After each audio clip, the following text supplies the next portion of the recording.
Eleanor Asante Webb had been the mother Nadia never had.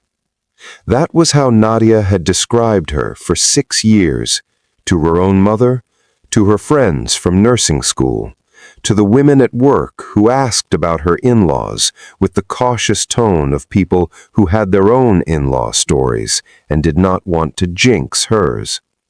Eleanor is different, Nadia would say.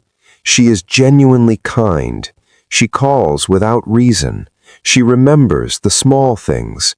She treats me like a daughter. She had meant every word of it. The clinic called on a Tuesday morning while Nadia was between patients. She stepped into the corridor and listened to the voicemail twice. The appointment she had been waiting 14 months for, the one that had been rescheduled 4 times, delayed twice more, the one she had begun to believe was never going to happen, had been canceled again. The reason given? The patient had called to request a postponement. Nadia had not called. She had not called, and she had not requested a postponement, and she had been sitting with her phone in her hand every day for 14 months, waiting for that appointment to be confirmed. She stood in the hospital corridor and listened to the voicemail a 3rd time, and felt the specific, cold clarity of a woman who has just understood that she has not been unlucky. She has been managed. This is the story of what Nadia Osei Mensah found when she started looking, and what it cost the woman who had spent 6 years making her feel like family. Stay with her. The ending will not be what you expect. Before we go any further, if you are new here, this is Shattered Crown Stories TV. Every single day we tell the stories of women who found the truth, built the case, and made sure justice was served. Hit subscribe right now and turn on notifications so you never miss one. This story is just getting started. Stay with me. Nadia had fallen in love with Kofi Webb in the elevator of a parking garage in Midtown Atlanta on a Tuesday evening in October, which was not a romantic location, but which was exactly the kind of beginning that suited them. Practical, unplanned, slightly absurd. She had met Eleanor 6 weeks later. Eleanor Asante Webb lived in a house in Buckhead that smelled of cardamom and furniture polish and the particular warmth of a home that had been loved for 30 years. She had opened the door before Nadia reached the top step. She had been watching for her, Nadia understood, from the window, and she had looked at Nadia for a long moment with the direct, unhurried attention of a woman who was deciding something important, and then she had said, "Come in, my dear. I have been looking forward to this." 6 years of Sunday dinners. 6 years of Eleanor learning Nadia's food preferences with the same precision Nadia brought to patient charts, noting, adjusting, remembering. She knew Nadia did not eat coriander. She knew Nadia took her tea with no sugar. She knew the names of Nadia's colleagues and her patients' conditions and her mother's favorite music. She stored information about Nadia the way other mothers-in-law stored grievances. Kofi had said once, early on, "My mother never liked any of my previous girlfriends." Nadia had laughed and said maybe she was right about them. And Kofi had looked at her with the expression she would come to understand as the look he wore when she had said something he had needed someone to say for a long time, and he had said, "She probably was." She had believed for 6 years that Eleanor's love for her was the uncomplicated kind. She understood now that it had never been uncomplicated. She understood now that Eleanor's precision, the tea without sugar, the coriander allergy, the colleagues' names, was not love, it was intelligence gathering. You do not study something you intend to keep. You study something you intend to understand completely, so that when the time comes, you know exactly where it is most fragile. They had started trying 2 years ago. Nadia had been 34. Kofi had been 36. Neither of them had expected it to be simple. They were both too practically minded for that. But neither of them had expected this. 14 months ago, their GP had referred them to a fertility specialist at a clinic in Sandy Springs. The first appointment had been scheduled for 3 weeks after the referral, then rescheduled again, then delayed by the clinic due to a staffing issue, then rescheduled. 4 times in 14 months the appointment had been confirmed and then canceled, and the reason given was always plausible and always slightly different, and Nadia had accepted each cancellation with the focused patience she brought to everything difficult. What she had not known, what she found out standing in the hospital corridor on a Tuesday morning, was that the 5th cancellation had come from inside the family. She had been so busy trying to be patient that she had not stopped to ask why a patient would need this much patience. 4 weeks before the voicemail, Nadia had sat at Eleanor's dining table and eaten jollof rice and watched Eleanor pour wine and felt, as she often did in that house, that she was being held. That was the word she had used privately, held. The specific feeling of being in a space where someone has thought carefully about your comfort. Eleanor had squeezed her hand across the table at some point in the evening. Nadia could not remember now what they had been talking about. Something general, something about the new hospital wing, something that had led somehow to the fertility journey without any of them saying the words directly, the way families talk around the things that matter. Eleanor had squeezed her hand and said, "It will happen. I know it will." She had looked directly at Nadia when she said it. Nadia had believed her. She had felt her throat tighten with gratitude, and she had squeezed Eleanor's hand back and said thank you and meant it completely. She had driven home that evening feeling less alone than she had in months. She replayed that moment now, standing in the hospital corridor. She replayed it and heard it differently. Not, "It will happen, I know it will," but, "I know exactly what is happening," because she had been making it happen, because the delays were hers. The squeeze of her hand was not comfort. It was something else entirely. She called the clinic from the same corridor, standing at the window that looked out onto the hospital car park. The receptionist was apologetic. The appointment had been postponed at the patient's request, she said. A call had come in the previous Thursday.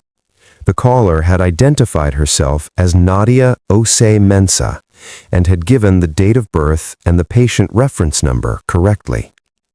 Nadia had been at work the previous Thursday. She had been at work from 7 in the morning until 8 at night because they had been short-staffed, and she had stayed because that was what she did when they were short-staffed. She asked the receptionist for the callback number the caller had left. The receptionist gave it to her.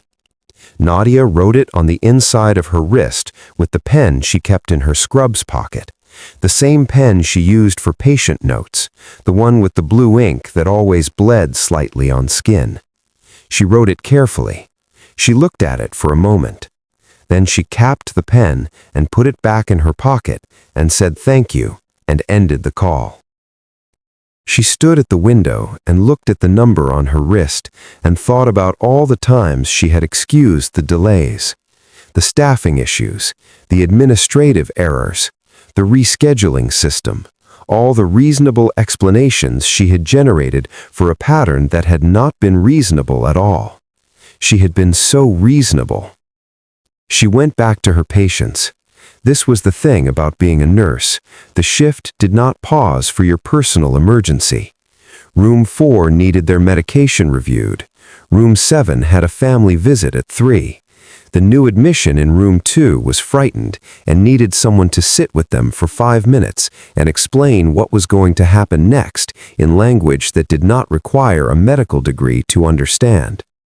Nadia sat with the new admission for 7 minutes and explained everything clearly and calmly, and the patient said, "Thank you," and Nadia said, "You are going to be fine." She believed it when she said it. She was good at believing things when other people needed her to. She finished her shift at 6:45. She changed out of her scrubs, The number was still on her wrist. She had not washed it off. She drove the 20 minutes home on the I-285 and took the exit for their neighborhood and pulled into the driveway and turned the engine off and sat. 11 minutes. She sat for 11 minutes with the number on her wrist and the engine off and the particular silence of a woman deciding how to carry something she did not yet fully understand. Then she went inside and made dinner. She made dinner. This was the decision she had made in the driveway. Not what to do with the number, not when to move, not how to begin. Just go inside, make dinner.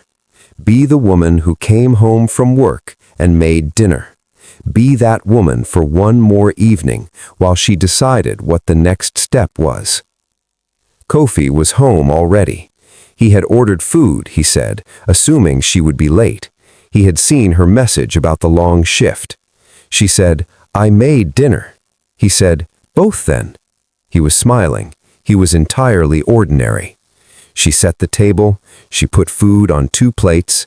She sat across from him and ate and listened to him talk about a project at work that had been delayed, and she asked the right questions, and he looked at her with the warmth of a man who has always believed his wife was listening, and she was listening.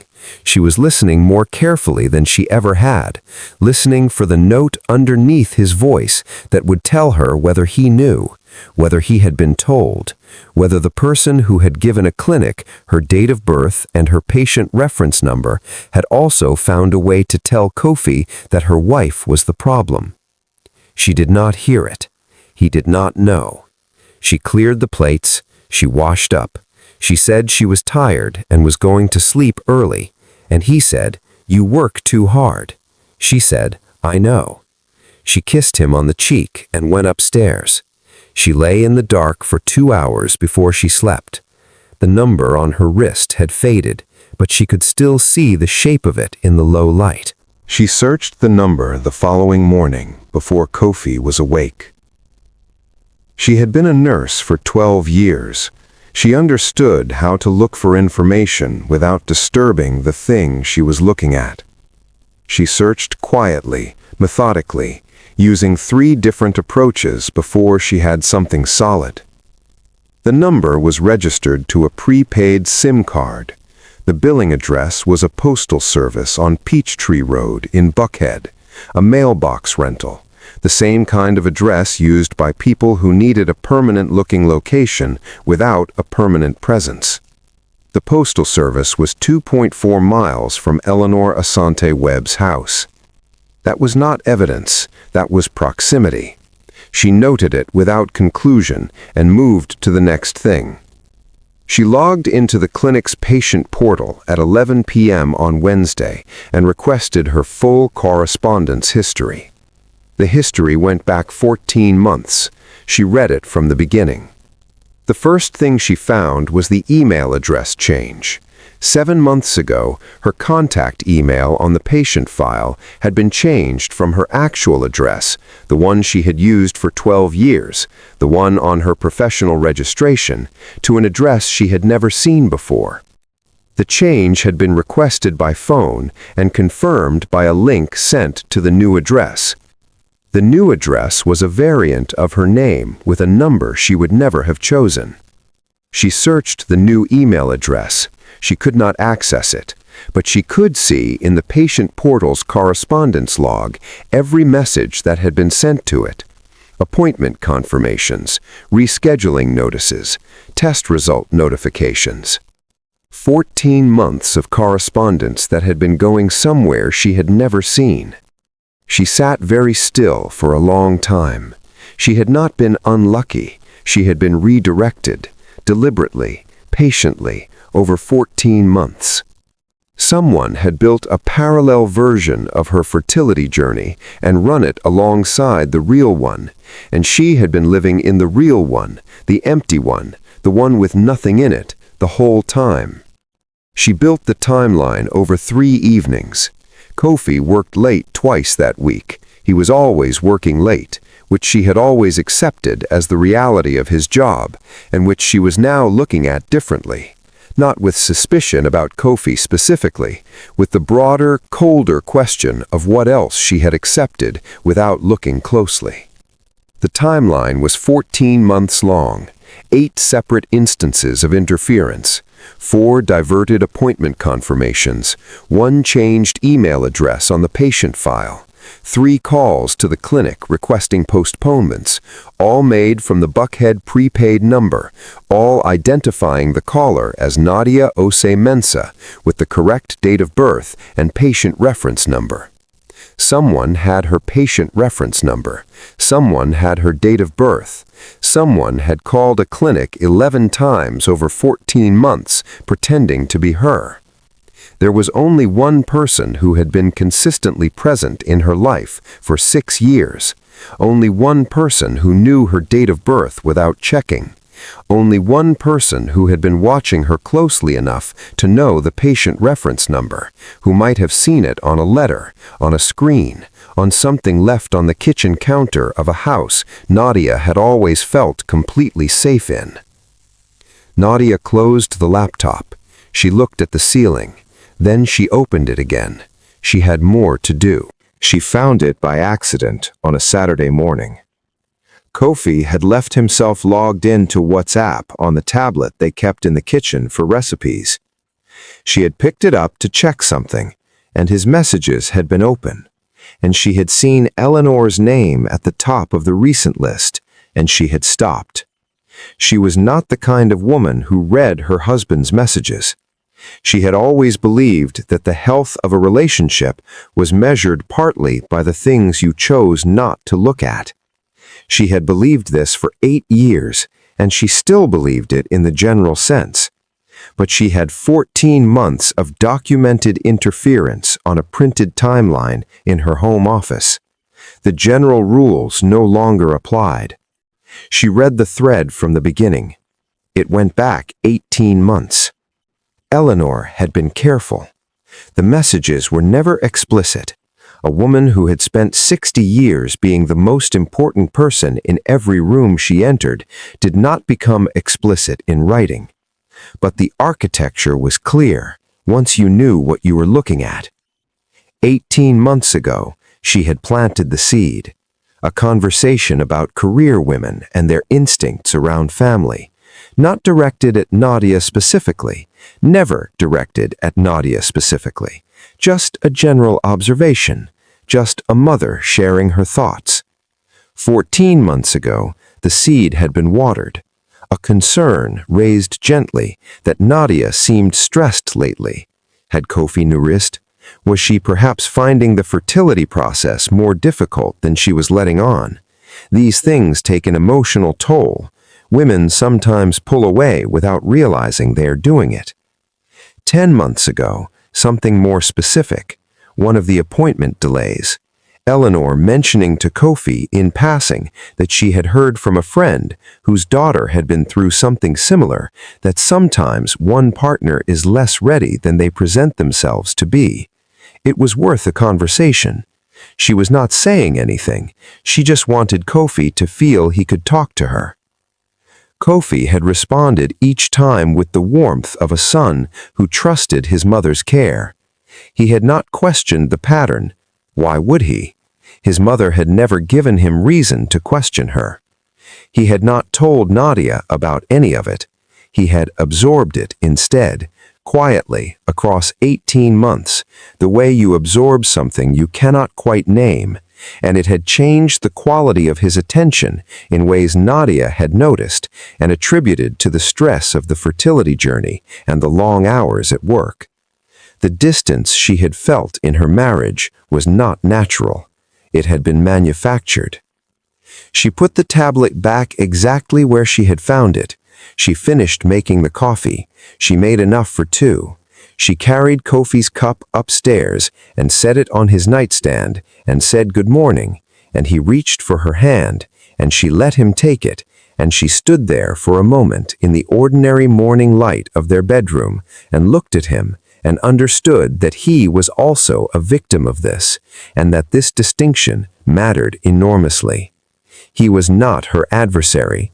He was the other person this had been done to. She went back downstairs. She drank her coffee. She thought about what she was going to do. She went to Sunday dinner. Kofi had assumed they would go as always, and Nadia had said yes as always.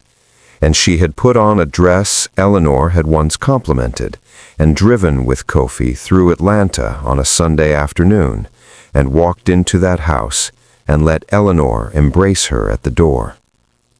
Eleanor had held her slightly longer than usual. Nadia had held her back. They sat at the table. Eleanor served. Eleanor asked about the new patients. Eleanor asked about Kofi's caseload. Eleanor asked about Nadia's mother in Accra, and whether she was well, and whether Nadia had spoken to her recently. Nadia answered each question with the focused warmth of a nurse delivering information to a family who needed reassurance. She watched Eleanor watching her. Eleanor was looking for cracks. Nadia could see it now with the specific clarity of someone who knew what they were looking for. The micro-assessment behind Eleanor's warmth, the way her eyes moved when Nadia spoke, the slight recalibration when Nadia gave nothing away. Eleanor was checking whether the architecture was still standing. It was. As far as Eleanor could tell, it was. Nadia drove home that evening and sat in the driveway for 7 minutes. Then she went inside. She did not tell Kofi. She had made this decision on Saturday morning, and she held it through 3 weeks of ordinary life. Shifts at the hospital, evenings at home, the small rituals of a marriage that was intact on the surface and damaged underneath in ways only she could currently measure. She did not tell him because she did not yet have the full picture. She had learned this from nursing. You do not give a family a partial diagnosis. The partial diagnosis is sometimes more frightening than the complete one because the imagination fills the gaps with things worse than the truth. She would tell Kofi everything, but she would tell him everything at once when she had it, so that the blow landed once and not repeatedly. She had also decided, and this decision felt important in a way she could not fully articulate, that she wanted to be sure before she asked him to choose. Kofi would have to choose when the time came, between his mother's version of love and her actual presence. She did not want to ask him to make that choice based on incomplete information. The choice needed to be made with the full weight of what Eleanor had done, visible and undeniable. She was protecting him, in a sense, from a lesser version of the truth. Tuesday night. The house was quiet. Kofi had fallen asleep at 10:30, reading something on his phone, the way he always did, the phone tilting in his hand until it rested on his chest and his breathing slowed. Nadia lay beside him with her eyes open and looked at the ceiling and went through the timeline in her head the way she went through a patient chart the night before a difficult procedure, methodically, looking for the things she might have missed. She had the interference, 8 instances, documented, sourced. She had the Buckhead address, 2.4 miles from Eleanor's house. She had the WhatsApp thread, 18 months of Eleanor carefully, patiently reshaping what Kofi believed about his wife. She had the pattern. What she did not have was the complete picture. She could feel it the way she felt an incomplete diagnosis, the shape of something she could not yet name, a variable she had not yet identified. The data she had told her what had been done. It did not yet tell her the full scope of what was planned. She had been a nurse for 12 years. She understood that acting on an incomplete chart was the most dangerous thing a clinician could do. You wait for the full picture. You do not move until you have it. Kofi turned in his sleep. She watched him for a moment. Then she closed her eyes. Tomorrow, she thought, or the day after, whenever the last piece comes. It came the following Wednesday from a number she did not recognize at 7:43 p.m. The call came at 7:43 p.m. on a Wednesday. Nadia was in the kitchen. Kofi was in the living room. A number she did not recognize. She stepped into the back garden to take it. The voice on the other end was quiet and careful. The voice of someone who had been rehearsing what they needed to say and was still not sure they were ready to say it. "This is Diana Webb," the voice said, "Eleanor's sister. I don't think we've spoken properly since the wedding. I'm calling because—" A pause. "Because I should have called sooner, and I'm sorry for that. I'm sorry for that before I say anything else." Nadia stood in her garden in the Atlanta evening and listened. Diana had found the messages 3 weeks ago on Eleanor's iPad. She had been helping Eleanor with a software update, the kind of practical task she had always done for her sister, and she had seen the name Simone at the top of a message thread, and she had stopped. She described the messages carefully, the way a person describes something they have been turning over for 3 weeks and have had a great deal of time to get precise about. Eleanor had been messaging Simone, Kofi's former girlfriend of 4 years, a woman Nadia had heard mentioned once or twice in passing and had not thought about, for 8 months. The messages were warm. They were the messages of a woman maintaining a relationship she had decided to invest in. "She's been telling Simone that Kofi is unhappy," Diana said. "Not in those words. Eleanor never uses those words, but the implication is clear. And she has been—" Another pause. Longer. "There is a family event next month, Amara's birthday party. Eleanor has invited Simone." Nadia looked at the kitchen light through the garden door. Kofi was inside. "She sent me the screenshots," Diana continued. "I asked her to. She agreed because she has been carrying this. She did not know the full picture either. She knew Eleanor was friendly with her. She did not know Eleanor had been telling her things about Kofi's marriage." "How long have you known?" Nadia said. A pause, the honest kind. 11 months. Nadia closed her eyes for a moment. Then she opened them. The garden was still there. The evening was still warm. "Send me the screenshots," she said, "please." She stood in the garden for 4 minutes after the call ended. She had the screenshots. She had the fertility interference documentation. She had the WhatsApp thread. She had 14 months and 11 months and 8 months of Eleanor's patience laid out in front of her, like the work of someone who had believed completely that they would never be found. Eleanor had been wrong about that. Nadia went back inside. She closed the garden door. She washed her hands at the kitchen sink. Habit, reflex, the automatic gesture of a nurse returning from one context to another. She dried her hands on the dish towel and turned around, and Kofi was in the kitchen doorway. "Everything okay?" he said. She looked at him, the same look she had given him on Saturday morning in the bedroom doorway, the look that contained everything she was carrying and the decision not to set it down yet. "Not quite," she said, "but it's going to be. Can we sit down after dinner? I need to show you something." He said yes. He did not ask what. He trusted her, which was the thing Eleanor had been trying to erode for 18 months and had not quite managed. It was the most important thing Eleanor had not managed. Eleanor Asante Webb spent 6 years being the mother Nadia never had. She spent 14 months being something else entirely.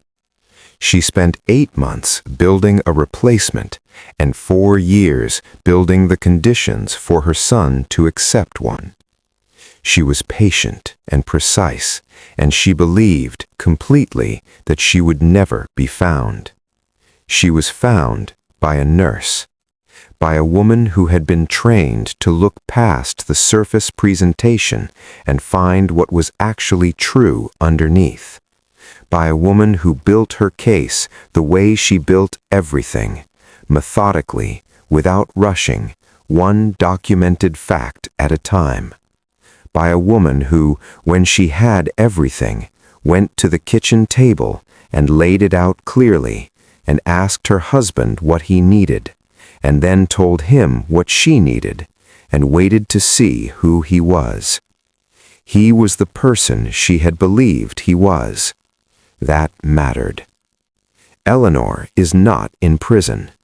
What she did, impersonating Nadia to a medical provider, accessing and diverting her healthcare records, making 8 separate instances of interference across 14 months in her patient's name, constitutes criminal misuse of health information under 42 U.S.C. Section 1320D-6 and identity fraud under Georgia law, OCGA Section 16-9-121. Those charges were Nadia's to pursue or not pursue. She chose not to pursue them, not because Eleanor did not deserve consequences, but because Nadia understood that the most complete consequence was not a courtroom. It was a Sunday afternoon in Eleanor's sitting room with a folder of documentation and a question Eleanor could not answer. From what, Eleanor? From what? What happened to her was quieter and more complete than prison. She lost her Sunday dinners. She lost her chair at the table. She lost the daughter she had spent 6 years studying so carefully and understood so little. Nadia Ose-Mensah lost a mother she never actually had. She kept everything else. She kept the beginning that was entirely hers. Subscribe to Shattered Crown Stories TV, a new story every single day. Justice is always